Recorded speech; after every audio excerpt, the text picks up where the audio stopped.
Well, the East Coast has been gearing up for a big storm this weekend as Tropical Storm Ophelia picks up strength in the Atlantic. Right now, tropical storm warnings are in effect from North Carolina to Delaware. This means the region could see high winds, storm surge, heavy rain, and flooding.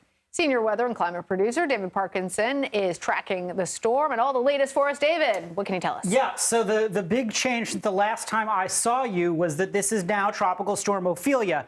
Practically, there is no difference. I mean, yes, there is officially now a center of the storm. You can actually pick it up a little bit on satellite here. The hurricane hunters flew over it and were able to detect the minimum central pressure necessary for it. So, yes, we have a tropical storm, but it's the same sort of thing. You're still going to have storm surge, you're still going to have wind, and you're still going to have rain. So let's take you through all of it. First off, the timeline. So landfall, now that we have a tropical storm, we have a landfall, and that would be sometime early Saturday morning, winds of about 60 miles an hour.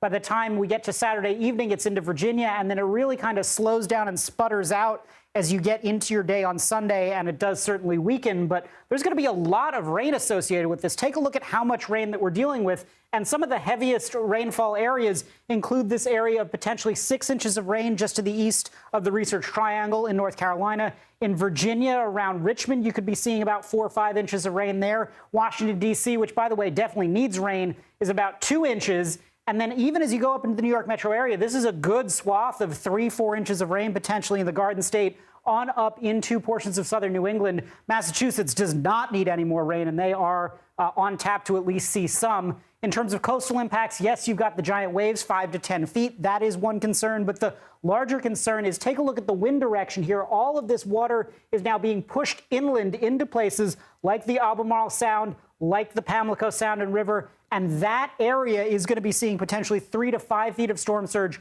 Even as you go up into the Chesapeake, could be seeing 2 to 4 feet of storm surge. And here's all that heavy rain from the center of the storm, which is making landfall early in the morning, all the way up into the mid-Atlantic. And then as we move further on into the day on Saturday and into the night, yes, you've got a little bit of a break in between some hours. But aside from that, you do have heavy rain in New Jersey, down in the mid-Atlantic and the D.C. area, and then up towards Boston.